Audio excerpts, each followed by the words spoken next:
Mr. President, this representation would like to add my humble voice to rally for the promotion of inclusive, accessible, and quality education for our children. With the permission of our good chairperson, Senator Bamakino, I would like to manifest my intention to be a co-author and co-sponsor of Senate Bill number 1937 under Committee Report number 43, or the GIDA Schools Act, reported out by the Committee on Basic Education. Geographically isolated and disadvantaged areas, or GIDA, are areas or communities situated in remote or marginalized locations with limited access to essential services and infrastructure, and may include areas impacted by conflict or insecurity.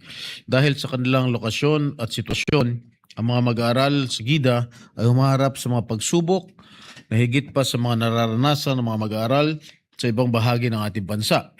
Bukod sa kakulangan ng mga silid-aralan, aklat at guro ng karaniwan suliranin sa mga lungsod, ang mga mag-aaral sa GIDA ay higit pang nangangailangan sapagkat wala silang supply ng kuryente at tubig at sadyang malayo ang kanilang paaralan sa kanilang tahanan.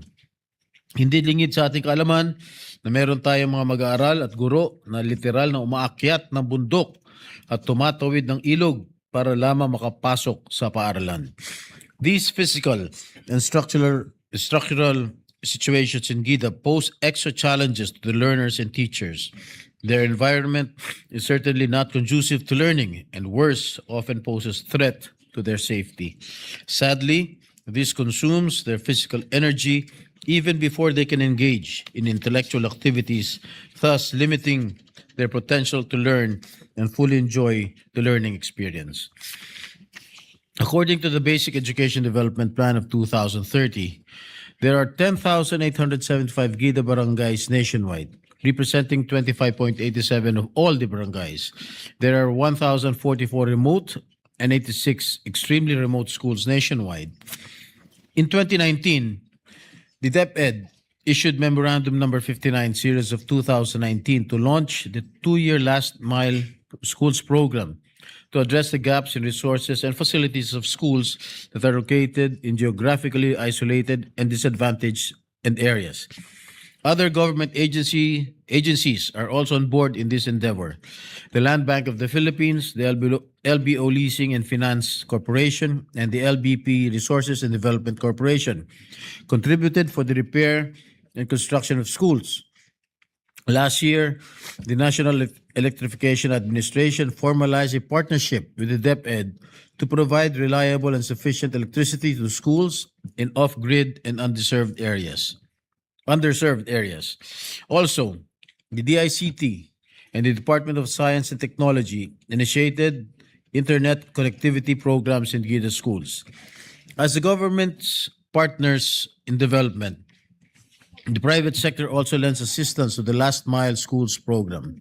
Among others, Aboitiz Foundation and Globe contributed for solar energy panels and internet connectivity to GIDA schools. Despite these efforts, there are still inadequacies in the construction of the schools in GIDA. Hence, the GIDA Schools Act is necessary because it will provide legal framework to realize our aspirations for our learners and teachers who tend to be neglected and marginalized because of the difficulties in their situations. Through the proposed systematic and coordinated plans and actions for schools in GIDA, we will be able to ensure and sustain the achievements of our goals and targets.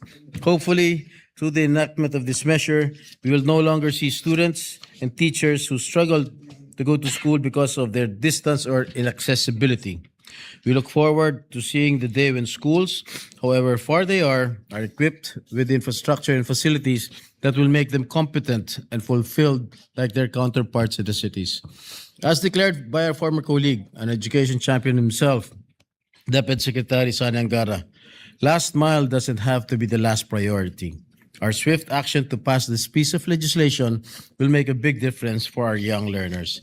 Thank you, Mr. President. And before I forget, I would like to appeal to Senator Bamakino to already hear the other bill that I proposed, the abolition of K-12. Maraming salamat po.